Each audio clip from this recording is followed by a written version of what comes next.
우리가 소선지서를 쭉 같이 나누면서 나훔소 같은 특이한 책을 또 발견하는 것, 여러분들이 이 나훔소를 혼자 읽어보셨다면 도대체 이 책이 무슨 말씀, 누구를 향하여, 왜 이렇게 하나님은 화가 잔뜩 나셨을까? 하나님이 지금 굉장히 무섭게 이 나훔을 감동하셔서 이 말씀을 기록하고 계시죠. 과연 왜 그러실까? 이런 의구심을 갖게 되실 겁니다. 나훔이라고 하는 사람의 이름 자체는 위로입니다.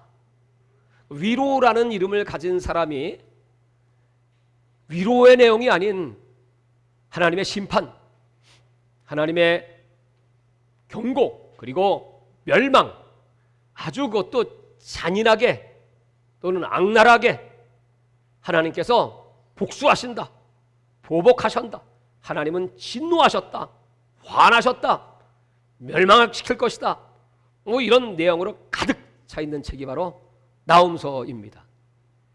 그럼 누구에게 이렇게 하나님이 화가 나셨을까요?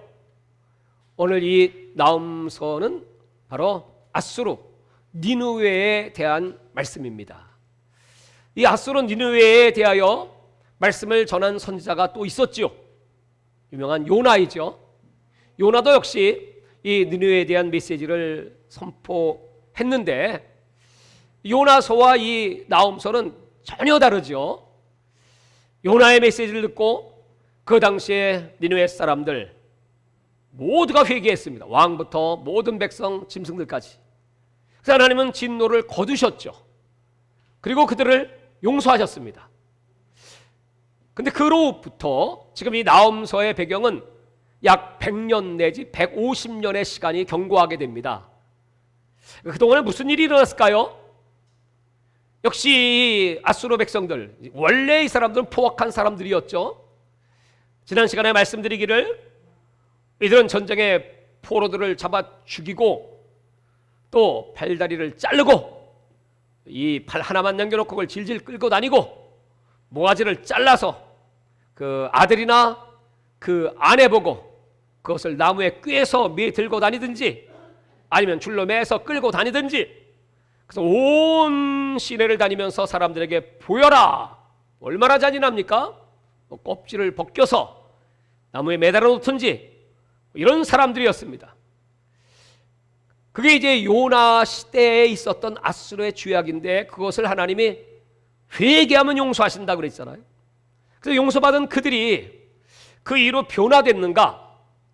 그 하나님의 은혜를 유지하는가? 그렇지 않죠. 그들의 그 악한 본성이 또 나오기 시작합니다. 그 다음에는 더 악해지기 시작했는데 어느 정도인가 하면 문헌에 의하면 그 아수르 사람들의 그 잔악성이 그 적군들을 잡아가지고 이 날카로운 나무 날카롭게 갈아가지고 그것을 이 아래부터, 아래면 어디쯤일까요? 속된 표현으로는 똥 나오는 구멍, 거기다가 집어넣어서 그것이 머리통으로 뚫고 나오게 이렇게 사람들을 잔악하게 죽이기도 하고 그 사람들의 목을 잘라가지고 그 목으로 탑을 만들어 놓기도 하고, 이 사람들의 이 잔악성은 전 세계 역사에 유례가 없는 그런 악한 짓을 자행하였습니다.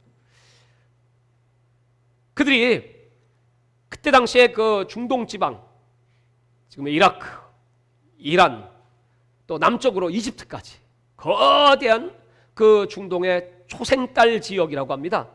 그 지역을 다 제패하고 그 나라들을 향하여 그들이 쓰는 그 외교 정책은 이와 같습니다. 일단 점령을 하면 약속을 맺습니다. 너희들은 이제 우리의 속주다. 그러므로 너희들은 우리의 신하다. 신하 예의를 잘 갖추어라. 조공을 바쳐야 되는 건 물론이고 세금을 드려야 되고, 그리고 철저하게 그 아시리아의 정책에 순응해야 합니다. 만약에 그렇지 않으면 반역을 할 경우에는 이제 어떤 문제들이 생기는가? 반역자에게 내리는 징벌은 그들의 왕가를 완전히 폐위시켜버리고, 그리고 그 상류층의 계급의 사람들은 다 잡아다가 그 아수르 각 지역으로 다 흩어버리고, 그리고 그 땅에는 아수르의 사람들을 집어넣어서 완전히 혼혈화를 시켜버리고, 그리고 아수르 총독이 그 땅을 관할하고 통치하면서 이런 말할 수 없는 그런 압제를 가했습니다. 그러니까 그 주변의 국가들이 감히 그 아수르에 도전을 할 생각 자체를 못하는 겁니다. 그렇게 약한 자들이 바로 아수르 사람들입니다. 이런 죄가 점점 더 가중되기 시작합니다. 하나님은 어떤 분이신가요? 하나님은 혹시라도 회개하면 용서를 하시기를 원하시지만, 그것이 요나서였지만 이제 100년 내지 150년의 시간이 흐른 다음 더 이상은 내가 너희들의 죄를 묵과할 수 없다. 나의 자비는 없다. 이제는 너희들에게 무서운 보복과 심판이 있을 것이다. 그래서 오늘 여기 1장 2절에 우리가 읽었죠. 이 말씀을 보면 보복이라는 단어가 몇 번 나옵니까? 보복하리라 4번, 복수하리라, 나는 질투하는 하나님이야, 그리고 나는 진노하는 하나님이다, 심판하리라, 이렇게 반복적으로 말씀하시는 걸 보면 하나님이 얼마나 화가 나셨는가, 분노하시는가 하는 사실을 알 수 있습니다. 여기에서 3절부터 나오는 이 본문의 표현들은 무엇인가 하면, 다시 한번 여러분 보면서 얘기하는 게 좋겠습니다. 4절 보시면 그는 바다를 꾸짖어 그것을 말리시며 모든 강을 말리시나니 바산과 갈멜이 쇠하며 레바논의 꽃이 시드는도다. 뭡니까? 강을 말리시고 흉년이 오고 또 바산과 갈멜이 쇠하며, 이 땅은 기름진 땅입니다. 기근이 오고, 5절 보시면 그로 말미암아 산들은 진동하며 작은 산들이 높고 그 앞에서는 땅 곳 세계와 가운데 모든 것들이 솟아나는도다. 지진이 일어나서 높은 땅은 낮아지고 낮은 땅은 높아지고 화산 폭발이 일어나서 이 땅이 온통 하나님의 진노의 불을 받는 그런 지경이 되고, 6절에 보시면 누가 능히 그의 분노 앞에 서며 누가 능히 그의 진노를 감당하랴. 그의 진노가 불처럼 쏟아지니 그로 말미암아 바위들이 깨지는도다. 이것은 전쟁입니다. 이 전쟁으로 말미암아 완전히 초토화되는데, 이 아수르가 그렇게 그 이웃 나라들에게 해를 가한 것처럼 이제 이 아수르를 멸망시키는 국가는 바벨론입니다. 바벨론은 그 변방에 하던 작은 족속이었음에도 불구하고 이 아수르가 악행을 계속하다 보니까 이제 하나님의 심판이 어떻게 내립니까? 그 안에 자중진환이 일어납니다. 그 자중진환은 바로 형제 간의 싸움입니다. 이제 아버지가 죽으면서 두 아들에게 그 나라를 분배합니다. 큰아들, 너는 이 아시리아 지역을, 작은아들, 너는 저 바벨론 지역의 땅을 통치하도록 하여라. 근데 이 동생이 그 형에게 전쟁을 합니다. 선전포고하고 형제끼리 전쟁이 붙어서 그 전쟁의 승패는 형이 승리를 했습니다. 그렇지만 엄청난 내상을 입고 그때부터 이 아시리아 제국은 흔들리기 시작하고 그 다음 때에 가서 이 바벨론이 일어나기 시작합니다. 그때 그 주변의 연합국과 함께 전선을 구축하였는데 그 가운데는 스키타이족이라는 족속이 있습니다. 이 족속들은 어떤 족속이냐면 이 아시리아보다 더 아주 강력하고 잔인하고 무서운 족속인데, 그들은 이 활통을 뭘로 만드냐 하면 사람의 피부를 벗겨갖고 그걸 활통을 만듭니다. 그리고 사람의 머리통을 가지고 장신구를 만들고, 이 사람들은 피를 마시는 족속들입니다.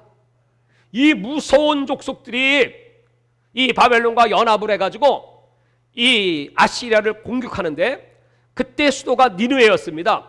이 니느웨는 얼마나 난공불락이었는지 그 니느웨 성 주변은 다 강으로 덮여 있습니다.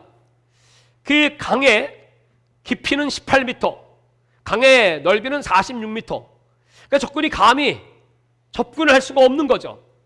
늘 그들은 아주 교만한 마음을 가졌었고, 그리고 그들은 아주 우상숭배가 아주 극심했습니다. 특별히 이 아시리아는 신들이 많이 있는데 그 신이 뭐냐 하면 여신입니다. 그들의 여신, 또 그들은 짐승, 사자를 섬겼습니다. 많은 잡신들이 있었고 그 신들에게 제사를 드리는데 그것은 어린 아이들을 불로 태워서 드리는 바로 몰렉의 제사가 있었습니다. 이런 우상숭배가 극심했던 땅에 하나님의 무서운 심판이 떨어지는데 바로 그것이 오늘 화산, 거기다가 지진, 거기다가 전쟁, 이 전쟁이 얼마나 극심했는지 3장에 보면 그들의 창과 그들의 전차는 마치 붉은 피와 같다. 피로 완전히 뒤덮였습니다. 그리고 당시에 그 니느웨 사람들이 얼마나 많이 죽었는지 한 걸음을 뛸 수가 없어요. 기체에 걸려서 넘어질 지경입니다. 그러니까 무참한 그런 멸망을 당하게 되는 것이 바로 니느웨의 멸망입니다. 거기서 끝나지 않습니다. 여러분 여기 오늘 8절에 보시면 그가 범람하는 불로 그것을 진멸하시고자 자기 대적들을 흑암으로 쫓아내시되, 범람하는 물, 홍수지요. 홍수가 또 터져가지고 여태까지 역사학자들, 고고학자들, 성경학자들은 이 니느웨라고 하는 곳이 과연 지구상에 있었느냐, 니느웨의 흔적을 발견하지 못했습니다. 아니 이렇게 큰 성 어느 정도인가 하면 그 성은 이중으로 되어 있고 그 성과의 길은 13km나 되고 그리고 그 성벽의 높이는 600m, 거기다가 마차 3기가 동시에 다닐 수 있는 그런 이중 성곽. 아니 이런 도시가 역사 속에 있는가? 아무리 찾아봐도 그런 흔적이 없었습니다. 그래서 생각하기를 이 니느웨라고 하는 성은 전설의 도시이고 어떤 영적인 교훈을 주기를 위한 것이지 이건 실제가 아니다, 이렇게 생각을 했습니다. 그런데 1842년도에 영국의 한 고고학자가 이 하나님 말씀이 진리라는 것을 증명하기 위하여 그가 중동을 답사하다가 이 니느웨 성을 발견하게 됩니다. 그때 그 모습이 어떤가 하면 바로 그 큰 성 니느웨 위에 자그마치 60m나 되는 어마어마한 토사가 덮쳐가지고, 그게 오늘 이 화산 또는 홍수, 이 동시적인 하나님의 심판으로 말미암아 완전히 그 땅 속에 이 니느웨 성이 완전히 묻혀버리고 말았어요. 그걸 찾아냈어요. 그러니 여러분, 당시의 사람들이 얼마나 놀랐겠습니까? 이 성경의 말씀이 진리인 걸 여러분들도 인정하고 믿으십니까? 이와 같이 이 니느웨 성이 멸망할 것이라고 하는 예언을 오늘 나홈이 합니다. 1장 1절에 보시면 여기 이 나홈이 어떤 사람인가? 1장 1절 표제가 2개입니다. 보통 표제는 하나인데, 하나는 이 말씀은 니느웨에 대한 경고이고, 두 번째는 엘곳 사람 나홈의 묵시라 이렇게 기록되어 있죠. 그러니까 묵시 또는 계시, 우리는 요한계시록을 하나님께서 사도 요한에게 주신 계시, 보여주셨다. 커튼을 열고 천국도 보여주시고 앞으로 장차 일어날 이 세상의 역사를 보여주셨다. 그 보여주신 것은 바로 2가지입니다. 하나는 하나님의 교회들의 역사, 7교회의 역사를 통한 세계 교회의 모습을 보여주셨고, 두 번째는 7 인나팔 대접의 심판을 통한 세상의 역사, 세상의 심판을 보여주셨어요. 그래서 마치 영화를 보는 것처럼, 화면을 보는 것처럼 이 나홈이 그대로 쫙 보는 거예요. 그래서 그림을 그리는 것처럼 여기에 나오는 이 모든 묘사들은 아주 생생한 영화 필름이 돌아가는 것 같은 그런 내용들입니다. 그게 이제 보고 이 말씀을 기록을 하는 것입니다. 기록해서 그때 당시에 당하는 이런 심판들이 얼마나 정확하게, 그러니까 오늘 이 나홈서는 니느웨가 멸망하기 전에 쓴 글이죠. 그래서 이제 경고지요. 근데 경고를 하지만 여기 어떤 뭐 회개하라 또는 너희들에게 소망이 있다 이런 내용이 절대 없습니다. 그냥 경고, 그 다음에 심판, 그리고 멸망, 끝입니다. 하나님이 얼마나 화가 나고 진노하셨는지. 여러분, 지금 우리는 이렇게 기도합니다. 요나처럼. 혹시 하나님이 저 북한 땅에 저 김정은이 그 3대 세습 저 공산주의자들, 악의 세력들, 하나님께서 저들도 마음을 돌이키사 회개 기회를 주시지 않을까? 뭐 이렇게 우리가 요나서를 설교할 때는 그렇게 설교할 수밖에 없었죠. 본문이 그렇게 말하고 있으니까. 근데 오늘 나홈서를 설교하면서는요, 절대로 저들은 용서 없어. 박살 나야 돼. 그러니까 오늘 이 말씀을 들으면서 또는 읽으면서 제일 쾌제를 부르고 할렐루야를 외칠 사람은 누구였습니까?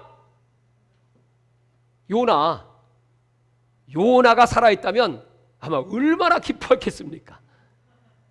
오늘 이 말씀은 하나님께서 한번 화나시면, 진노하시면 그 다음에는 국물 없습니다. 그냥 끝입니다. 이 말은 하나님의 인내에도 한계가 있다. 하나님도 임계점이 있습니다. 여러분, 물이 100도에 끓잖아요. 그게 임계점입니다. 99도까지 안 끓잖아요. 1도가 더해지면 끓기 시작하는 겁니다. 그 하나님의 그 한계가 있어요. 그게 찼다는 뜻이에요. 여러분, 이 마지막 때 하나님의 한계가 찬 때가 바로 7 인나팔 대접 심판 중에 마지막 7 대접의 재앙이라는 것이죠. 앞에 1003년 그래도 기회도 주시고요, 2 증인도 나타나고요, 앞에까지는 그래도 피할 길도 주시고요, 그런 시간을 주시지만 후 3년 반 적그리스도가 딱 저 성전에 자기를 지키 높여 자칭 하나님이라고 하면서 사람들을 미혹하고 사람들에게 경배를 받고 사람들에게 666의 짐승의 표를 치고 그리고 매매를 하지 못하게 하고 이 정도 때가 되면 이제 그때는 더 이상 나는 참지 못해. 그리고 이 지구상의 전 지역에 재앙을 쏟아 부으시는 겁니다. 오늘 이 나홈서는 이와 같은 내용으로 이제 펼쳐지면서, 자, 아까 말씀드렸어요. 이 니느웨에는 철저한 심판과 멸망을, 반면에 이스라엘 백성들에게, 특별히 유대 민족에게는 하나님께서 위로를 베푸신다. 그래서 그 이름이 위로입니다. 여러분, 하나님이 여러분을 위로해 주실 때 어떻게 위로하실 것 같습니까? 요새 여러분 제일 많이 하는 기도가 뭡니까? 일정 시대에 우리가 살았다면 여러분, 우리는 무슨 기도를 제일 많이 할까요? 하나님, 저 일본을 때려 잡으십시오. 더 이상 내버려두지 마시옵소서. 그런데 1945년 8월 6일 날 B-19가 뜨더니 일본 히로시마를 중심으로 원자 폭탄을 투하했어요. 완전히 잿더미가 됐어. 그리고 8월 15일 날 드디어 그들은 항복을 선언하고 우리 대한민국은 해방을 맞이했습니다. 여러분, 하나님이 우리 한국 백성들에게 내리시는 위로가 뭐죠? 저 일본을 완전히 박살을 내버리는 거야. 오늘 이스라엘 백성들에게 하나님의 위로는 뭐죠? 저 아시리아를 완전히 박살을 내버리는 거야. 그게 하나님의 위로입니다. 여러분 걱정하지 마세요. 여러분 윈수 같은 것들을 다 박살내 주실 것입니다.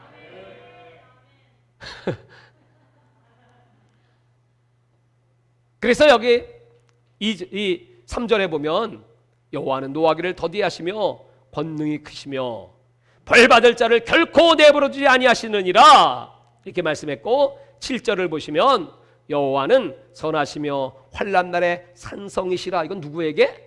이스라엘 백성, 선택한 백성들에게 하시는 말씀입니다. 그러면서 그는 자기에게 피하는 자들을 아시느니라. 여러분, 하나님께 피하는 것, 여기서 피한다는 말은 무슨 뜻인가 하면 입 맞춘다 또는 하나로 묶는다, 그런 뜻이에요. 하나님께 피하면 어떻게 되죠? 하나님이 안아주시죠. 안아주시면 뭐 하세요? 뽀뽀. 입 맞춰주시지. 근데 입에서 이빨 안 닦고 냄새가 튀게 나면 좀 하나님이 기분이 안 좋으시겠지. 여러분, 죄의 냄새가 우리 속에서 펄펄 나면 하나님이 여러분 안아줄 수 있나요? 그러므로 하나님께 안기려면 철저히 회개하셔야 합니다.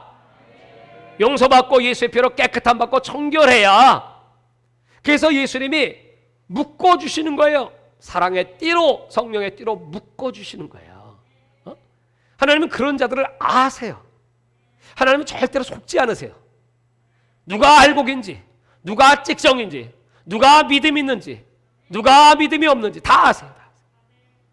아신다. 그러니까 하나님 무서운 거예요. 왜? 하나님을 속일 수 없으니까. 늘 그 하나님을 경외하고 사랑하는 마음이 내 속에 끊이지 말게 해주십시오. 제가 이번에 집회를 3일 동안 평택에 다녀오면서 그 주제가 처음 사랑을 회복하라라는 주제였습니다.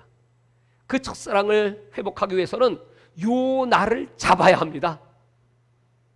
내 속의 죄를, 특별히 제일 무서운 죄. 여러분, 요나서의 강조점은 그 아시리아의 그 잔악한 죄보다 더 무서운 죄는 요나가 그 하나님을 자기의 이념, 자기의 이데올로기, 자기의 신학, 자기의 생각, 자기의 철학 속에 가둬버린 것. 그래서 그 표현을 요나 4장에는 내가 성냄이 얼마나 악한가 그랬어요. 여러분, 아시리아의 죄보다 더 악한 자가 요나였습니다. 첫사랑은 어떻게 쳤나요? 이 악한 내 속의 죄성, 이거를 다 여러분 해결해야 돼요.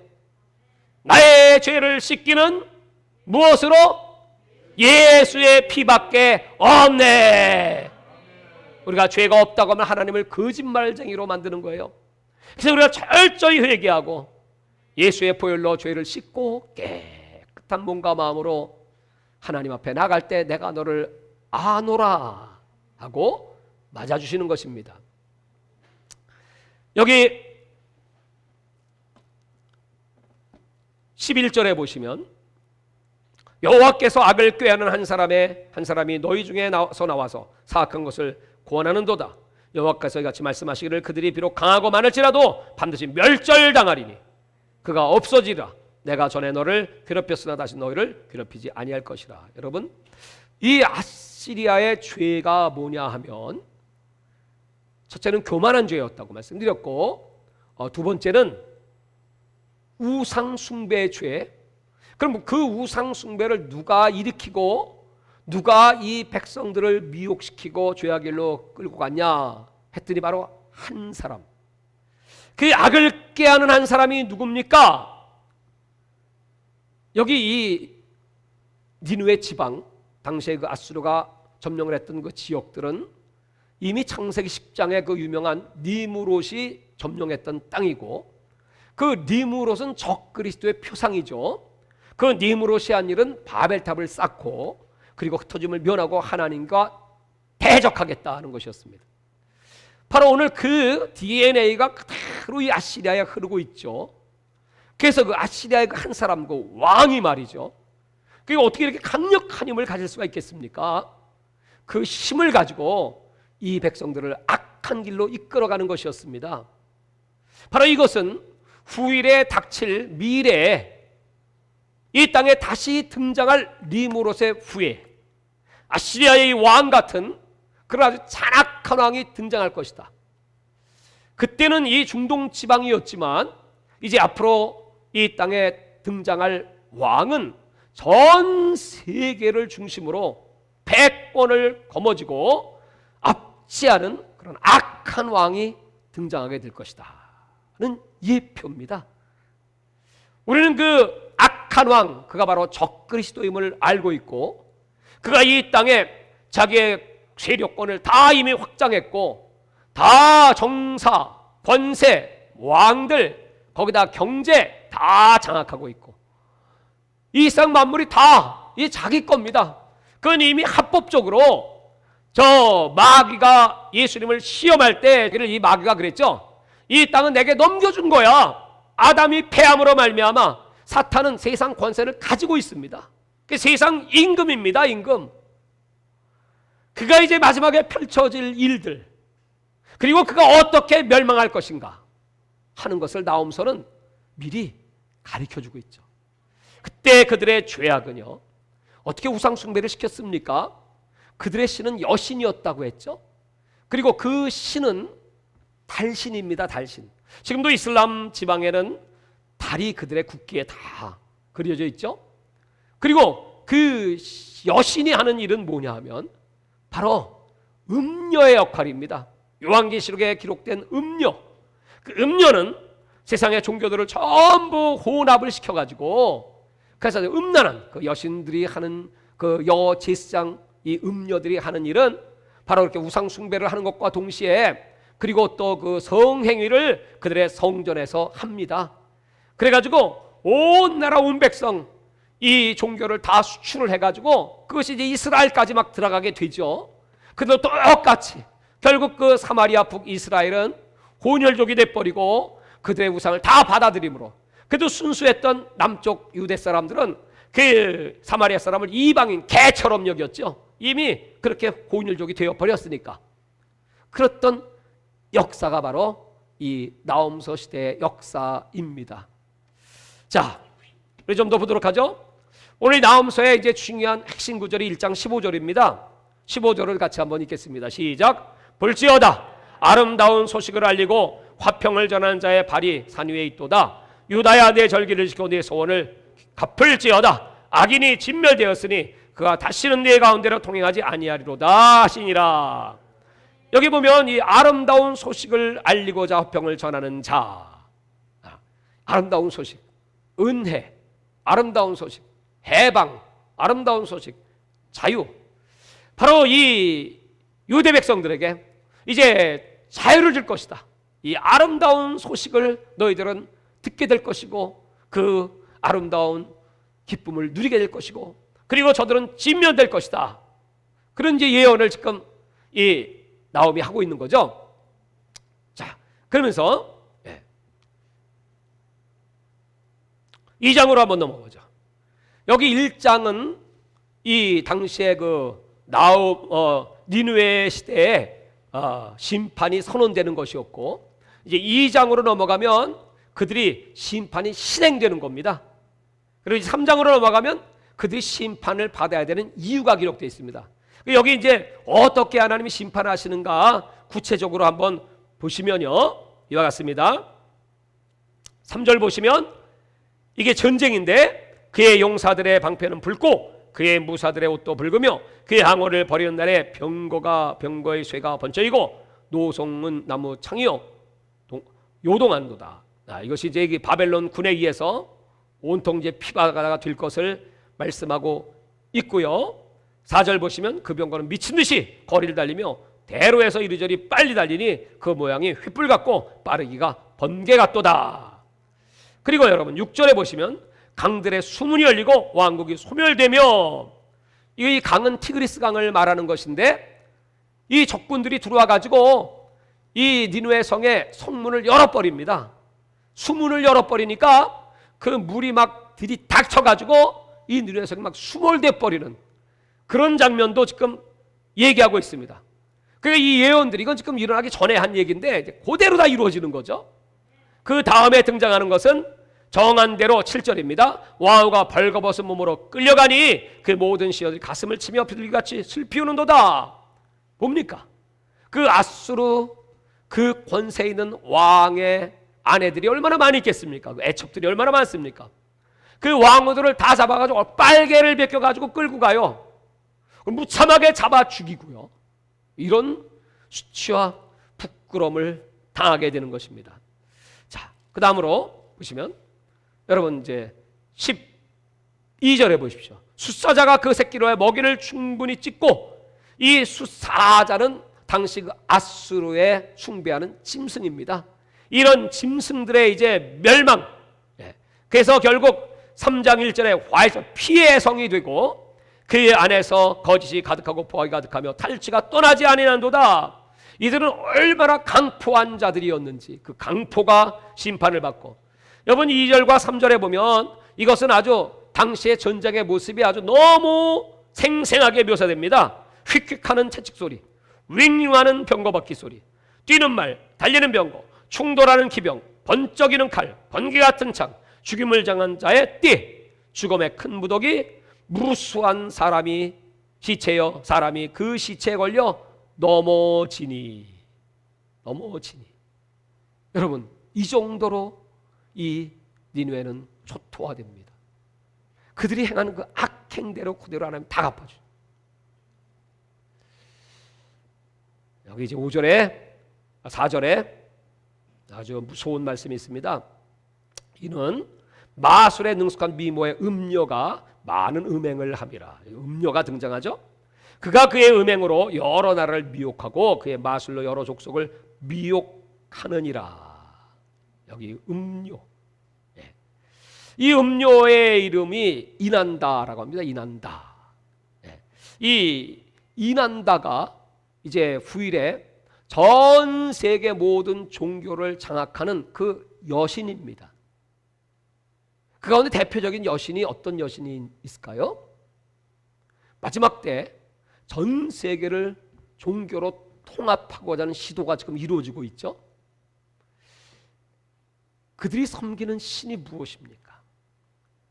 로마의 교황은 마리아를 표현하기를 뭐라고 표현하냐면, 이제 그 마리아는 성부, 성자, 성령에 이어서 네 번째 하나님의 자리에 설 여신이다.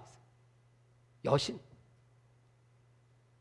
그래서 여러분, 로마 캐토릭에 보면 그 여신의 흔적들이 얼마나 많습니까? 그들은 태양을 숭배하고 그 여신 마리아는 하나님과 동등된 자리에, 오히려 예수님은 아주 나약한, 그러니까 캐토릭이 표현하는 예수는 죽은 예수, 십자가에 못 박힌 예수, 어린 예수.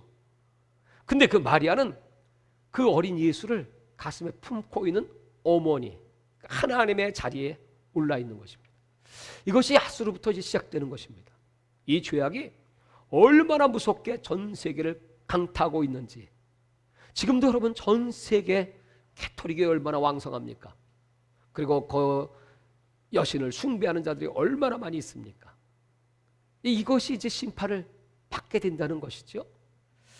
그 다음 절에 보면 이렇게 말씀했어요. 보라, 내가 네게 말하노니 만군의 여호와의 말씀에 네 치마를 걷어올려 내 얼굴에 이르게 하고 내 벌거벗은 것을 나라들에게 보이며 내 부끄러운 것을 문민족에 보일 것이요, 내가 또 가증하고 더러운 것들을 네 위에 던져 능욕하여 너를 구경거리가 되게 하리라. 그러니까 이 마지막 때가 되면 여러분, 요한계시록 17장과 18장이 바로 큰 성 바벨론의 멸망과 음녀의 심판입니다. 음녀의 심판. 이제 앞으로 도래할 일들. 그러니까 이 나홈서는 그때 당시에 이제 아수르에 대한 경고와 함께 이제 앞으로 닥칠 미래에 대한 예언들이 같이 동시에 여기 기록되어 있는 것입니다.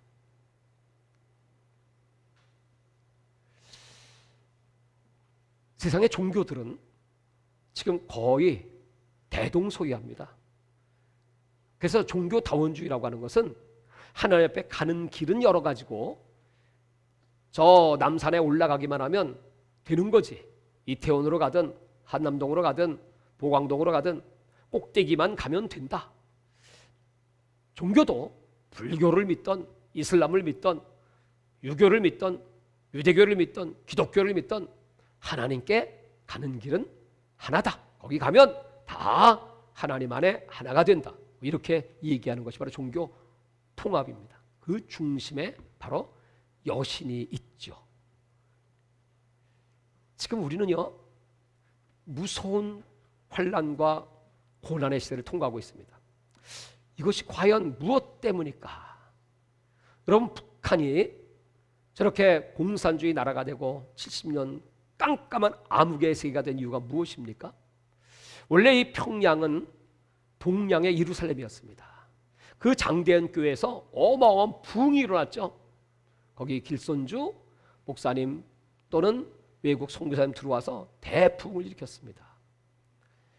그랬던 평양의 대부흥이 1938년도에 그 평양에서 무슨 일이 일어납니까? 거기 조선 기독교 연맹의 목사들이 모여서 당시 일제 그 신, 그들의 그 천황을 섬기는 일을, 이것은 우상숭배가 아니다, 그저 국가에 의한 예일 뿐이다, 신사참배를 가결합니다. 여러분, 그 죄로 말미암아 그 다음에 무슨 일이 터집니까? 10년 후에 1948년도에 저 북한은 북한 인민민주주의 공화국, 북한이 완전히 교회들을 다 그때부터 파괴시키기 시작합니다. 그리고 1950년도 6.25가 터지게 됩니다. 이런 무서운 역사, 여러분 지금 무슨 일이 일어나고 있습니까? 모든 교회들은 다 세상의 종교들과 하나가 되어야 된다, 소위 종교 통합 운동이 지금 일어나고 있습니다. 그리고 나서 무슨 일이 터져요? 코로나 바이러스가 지금 막 창궐하기 시작했죠. 하나님의 심판이 막 이르기 시작합니다. 지금 이런 일들은 다 우연이 아닙니다. 하나님을 떠난 백성들에 대한 하나님의 심판입니다. 뿐만 아니고 이제 앞으로는 무슨 일이 터질까요? 지금 여러분, 이 코로나는 우연한 일일까요? 어떤 분들은 이렇게 얘기해요. 이건 하나님의 뜻이다. 내 뜻은 아닙니다. 뜻이면 하나님이 악을 행하는 근본이 되니까. 그렇다면 우리는 어떻게 해석할 수 있죠? 예를 들면 저 일본이 우리를 압제했다, 하나님의 뜻이다, 그렇게 말할 수 없는 것, 그것은 바로 하나님의 허용 작정. 6.25 전쟁, 그것도 하나님의 뜻이다. 하나님이 우리 민족을 그렇게 무참히 다 죽이시겠습니까? 그것은 하나님의 허용 작정. 또 이 코로나도 하나님의 허용일 뿐입니다. 왜요? 우리 인간에겐 자유의지를 주셨으니까요. 선악과 먹은 거, 그것도 허용 작정입니다. 왜요? 아담과 하와에게 자유의지를 주셨으니까. 하나님은 자유를 존중하세요. 진정한 사랑은 자유 속에 나옵니다. 우리가 하나님을 사랑한다고 할 때 하나님은 우리 자유의지를 갖고 하나님을 사랑하길 원하시는 거예요. 우리 인간을 로봇처럼 만들지 않았습니다. 억지로 압제하지 않습니다. 그게 하나님의 인격이기 때문에 그렇습니다. 근데 이 백성들이 그 자유를 갖고 뭐 했습니까? 자유를 갖고 우상을 숭배하고, 자유를 가지고 하나님을 떠나는 거죠. 자유를 가지고 죄를 짓는 거죠. 그러니까 이제 하나님의 심판이 다가오는 것입니다. 여러분, 지금 무슨 일이 터지고 있어요? 사람들은요, 백신을 찾습니다. 백신이 우리를 구원해 줄 것이다. 근데 백신이 사람들을 그렇게 그 기대에 호응하고 있나요? 백신이 지금 얼마나 많은 사람을 배반하고 있나요?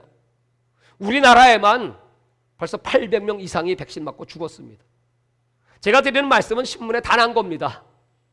다 알려진 사실입니다. 근데 관심을 안 두지. 제가 요새 무슨 기도를 제일 많이 할까요? 하나님 아버지, 이 백신으로 말미암아 코로나 죽은 사람보다 백신 맞고 죽은 사람이 더 많다고 하는데, 이 악의 세력들 하나님이 진멸하시고 막아주셔야 합니다. 그리고 정말 바라옵기는 사랑하는 우리 주 예수의 교회 가족들, 어명세계 선교회 우리 가족들, 또 우리 선교사님들 하나님 지켜주시기를 바랍니다. 혹시 잘못돼서 여러분 한 명만 죽어봐요. 아니 뭐 수천만 명이 맞았는데 그전 800명 죽어갖고 뭘 그래? 뭐 확률이 얼마 되지도 않네. 그렇게 말할 수 있을까요? 우리 정치인들은 그런 얘기 안 하지요. 죽은 사람에 대한 무슨 보상을 합니까? 그 약을 만든 뭐 파이자나 모더나나 회사에서 그 죽은 사람들에 대한 책임을 지고 보상을 합니까? 아예 그런 항목 자체가 없습니다.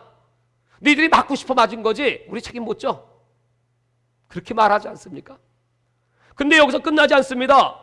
이제 부스터샷, 3차 접종 끝나지 않습니다. 그 미국의 질병통제본부 최고 가는 권위자 파우치 박사는 말하기를 계속 백신을 맞아야 될 것 같은데요. 우리나라 의사도 어제 그 뉴스에 나와 얘기했더며 이거 매년 맞아야 될 것 같습니다. 아무도 책임지지 않고 무슨 일이 벌어질지 모르고 확률상 그냥 나는 아니니까, 우리 교회는 그런 분 없으니까 그냥 괜찮다고, 여러분 그걸 그냥 괜찮아요, 목사가 이렇게 말할 수 있을까요? 어떻게 말해야 돼요? 주님의 뜻이 무엇이에요? 이것은 바로 너희들의 죄악의 결과이다. 그래서 이스라엘 백성들에게 하나님은 전염병을 붙이기도 했어요. 다윗이 범죄했을 때 그 3일 온역으로 7만 명이 죽었습니다. 그 역사입니다. 그리고 내 이름을 일컫는 내 백성들아 이제라도 회개하고 하나님 앞에 돌아와라. 그러면 하나님이 너희 죄를 사하시고 이 땅을 고쳐주시지 않겠느냐? 하나님이 약속했어요.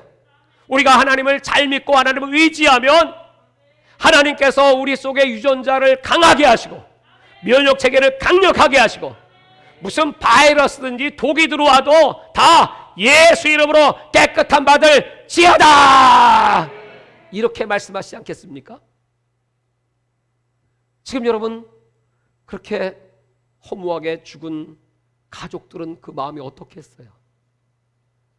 아무리 탄원하고요 청원을 올려도요 아무도 대답하지 않습니다. 묵묵부답일 뿐입니다. 여러분 국가는 왜 필요합니까? 국가는 두 가지 기능이 있습니다. 첫 번째는 순기능. 그 순기능은 뭐냐 하면 바로 이 세상의 질서를 바로잡기 위해서 경찰이 필요하고 군대가 필요합니다. 대적을 막아내고 국민들을 안전하게 지키고 질서를 잡기 위해서. 두 번째는 복리 증진을 위해서. 그래서 이렇게 어려운 사람들 도와주고 구제하고 이런 일들, 이 국가의 가장 중요한 두 기능입니다. 그런데 이 국가에는 이런 긍정적 기능과 함께 부정적 기능이 있습니다. 그 부정적 기능은 뭐냐 하면 그 통치자가 선한 왕이 아니고 악한 왕이야. 이 국가는 피라미드 구조입니다. 피라미드 구조는 계층이 있죠. 하류의 하급 계층들은 늘 고생하고 가난하고 헐벗고 굶주리고 노동해야 되고, 그러나 저 피라미드의 상층부의 계층들은 이 나라의 자산을 마치 자기인 것처럼 마음대로 쓰고 탕진하고, 그들은 부귀영화 호의호식 다 하고 부정부패를 다 저지르면서 그래도 말을 못해. 왜? 강력한 통치권, 경찰력, 힘이 있으니까. 이게 부정적 기능이에요. 지금 이 나라와 이 세계가 여러분 긍정적 기능으로 돌아가면 얼마나 좋겠습니까? 하나님은 그런 나라를 원하시는 거죠. 그 나라는 하나님을 기업으로 삼은 나라가 그런 좋은 나라가 되는 것입니다. 근데 이 나라의 왕들이 그 하나님의 자리에 오르려고 그래요. 뭐 말할 것도 없이 유대의 왕들도 그 하나님의 자리에 오르는 교만을 범했는데 뭐 이방 왕들은 더 말할 것 없죠. 그래서 이 백성들을 압제하고 자기의 그 자리를 지키기 위해서 더 통제해야 합니다. 통제. 무엇으로 통제합니까? 여러분 이런 바이러스는 얼마나 좋은 찬스입니까? 얼마나 좋은 통제의 기회입니까? 그래서 이런 일들을 막 벌이기 시작하는 겁니다. 마스크를 써야 합니다. 뿐만 아니고 백신을 맞아야 매매를 합니다. 아직 우리나라는 그렇지 않은 것 같은데 벌써 외국에는 아니 언제 이 백신을 맞고 매매를 하든지 백신을 맞아야 자유롭게 활동을 할 수 있고 직장도 다닐 수 있고, 아니 그런 세상이 여태까지 있었습니까? 한 번도 역사 속에 없었습니다. 근데 그걸 이제 강제화해요. 아니 백신이 무슨 강제의 대상이 됩니까? 그건 본인들이 본인의 의지에 의해서 내가 선택하는 겁니다. 내가 기저질환이 있어요. 몸이 아파요. 그거 안 맞으면 되는 거예요. 근데 마치 백신을 안 맞으면 이방인처럼 왕따처럼 그렇게 여기는 그렇게 풍조가 돼가고 있어. 언론이 그렇게 만들어요. 지금 이 정부가 그렇게 만들어가고 있어. 꼼짝 못하게 만들어가고 있어. 여러분 교회 역할은 무엇입니까? 교회는 이런 순기능적인 국가에 대해서는 여러분 그것도 하나님이 주신 권세기 때문에 순종해야 돼요. 순복해야 돼. 로마서 13장입니다. 근데 그것이 아니고 이 피라미드 구조로 완전히 공산당 같이 저 사회주의 시스템 자기들만을 김정은이처럼 독재하고 그리고 이 백성의 자유를 뺏고 그러기 위해서는 악한 법들 차별금지법을 만들고 힘을 가지고 밀어붙여서 이 나라를 이렇게 파괴시키는 이런 자들에 대해서는 여러분 교회에서는 당당하게 나사렛 예수의 이름으로 면하라. 하나님이 가르쳐 주신 대로 그런 악의 세력들 배후에 사탄의 역사가 있는 걸 알기에 그 사단의 세력들을 예수 이름으로 깨뜨려 버릴지어다. 여러분 이게 우리 교회의 사명입니다. 그래서 제가 기도를 참 많이 하는 게 백신을 맞은 분들이 많습니다. 하나님 문제 생기지 않도록 속에서 이것이 어떤 잘못돼서 어떤 기능에 마비가 오지 않도록 뭐 혈전이 생기지 않도록 뭐 심하면 죽지 않도록 하나님 살려주세요. 목사가 할 일이 뭐죠? 우리 양떼들을 지키는 일입니다. 분명히 하나님이 약속하셨지요. 믿는 자 이런 표적이 따르리니 예수의 이름으로 무슨 독을 마셔도 해를 받지 아니하리라. 그러므로 우리 성도들에겐 예수의 성령이 있어요. 예수의 말씀이 있어요. 예수 피가 있으면 아멘 하세요. 예수 피는 모든 병을 고치고 모든 문제를 해결하고 생명과 성령의 충만함을 주시는 게 예수의 피다. 그래서 우리 성도들에게 예수의 피로 충만하여 생명과 기쁨이 넘치게 하여 주시옵소서. 그 정말 여러분 우리 백신 맞은 성도들이 아무 이상이 없는 게 아니라 얼마나 감사해. 얼마나 감사해요. 만약에 한 명이라도 무슨 문제가 생기면 여러분 부모님이 그 자식이 그렇게 돼서 뭐 지금 죽어갖고 요새 신문에 계속 나대. 신문들 보시나요? 바빠서 못 보시지. 내가 대신 보걸랑 계속 나 계속 800명이 넘었어요. 죽은 자만 부작용으로 고통받는 사람도 무지하게 많어. 세계적으로는 더 말할 것도 없죠. 아휴, 어쩌다 이런 세상이 되었습니까? 응? 이게 죄에 대한 하나님의 진노가 아니겠습니까?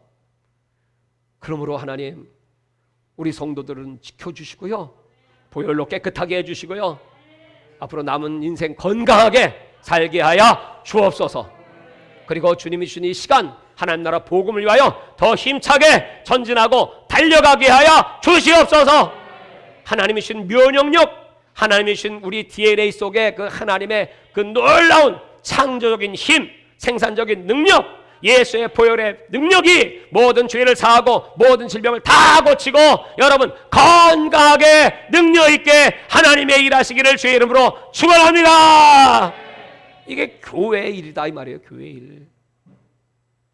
사랑하는 여러분, 이 나움서는 이제 마지막 때 되어질 그런 적그리스도의 등장, 바로 이 예표가 이 아시리아의 제국의 왕들이었고 마지막에 이런 일들이 그대로 다 펼쳐질 것이라는 것을 지금 우리에게 미리미리 가르쳐주고 있어요. 결국 이 악의 세력들, 이 사탄의 역사, 지금 전 세계를 잡고 있는 정사와 권세 어둠의 주관자들입니다. 전 세계 금융을 다 장악하고 있습니다. 전 세계 종교를 지금 통합시켜가고 있습니다. 또 이제 경제 완전히 그들의 손에 다 들어가 있습니다. 그 세계 정보를 다 움직입니다. 그들 자체가 새로운 세계 질서, 뉴 월드 오더를 주장하고 있습니다. 그들은 그 인터넷으로 온 세계를 지금 뒤엎었습니다. 5 시대가 아니라 6 시대가 도래하고 있습니다. 전부 통제로 들어가기 시작하는 것입니다. 이런 때를 살고 있는 우리들이 여러분 깨어있지 않으면 교회가 잠들면 어떻게 돼? 주의 종이 잠들면 어떻게 돼요? 우리 성도는 다 그냥 사탄의 밥 되는 겁니다. 편안하다, 안일하다 그러면서 그냥 세상 흘러가는 대로 그냥 살지. 여러분 지금 이 풍랑은 그 옛날에 저 갈릴리 바다에 불던 그 풍랑 아닙니다.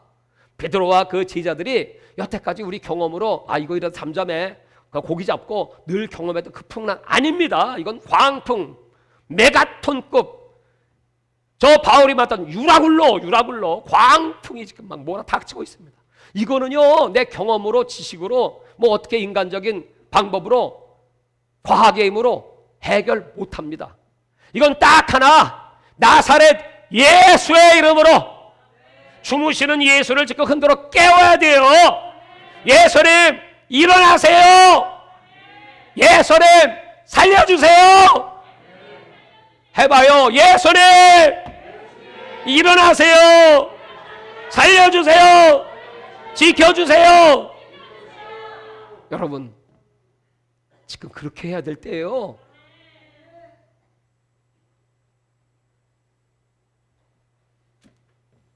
말씀을 마치겠습니다. 오늘 이 말씀을 붙잡고 우리 하나님께 간절하게 기도할 텐데, 하나님 내 안에 성령으로 충만하게 임하시고, 정말 직장을 다니시는 분들, 또 군대, 또 비행기를 타고 정말 여러분 앞으로 이제 계속 압력이 막 올 겁니다. 하나님 이 압력을 잘 견딜 수 있게 해주세요. 그리고 예수의 피가 내 속에 있으므로 건강을 주님 지켜주시고, 절대로 주님 나라 천국 갈 때까지 안전하게 하나님 나라 우리 다 들어가게 하여 주옵소서. 분명히 이제 하나님의 거대한 역사가 아무리 이렇게 전 세계를 장악하려고 해도 마지막 기회를 하나님 주시기 때문에, 여러분 저는 기도하고 있어요. 그 사탄과 싸우기 위해서 금요일마다 금식하고 있어요. 하나님 그 숫자가 몇 명인지 저는 알 수 없습니다. 근데 이번에 평택 가보니까 정말 기도하는 주의 종들이, 목사님들이 많더라고요. 지난번에 춘천에 갔을 때도 그걸 내가 체험을 하게 되었고, 와 대한민국에 이렇게 많이 있어요. 그래도 하나님을 사랑 경외하는 분들이 많으니까 이제 이 사탄의 권세 완전히 깨지게 하여 주시옵시고, 이제 하나님이 통치하던 늦은 비추수의 대역사가 일어나면 마지막 땅까지 복음이 다 전파될 거죠. 그 다음에 끝이 온다. 그 마지막 찬스 잊어버리지 않고 우리 일할 수 있는 능력을 주시옵소서. 주여 삼창합니다. 주여 주여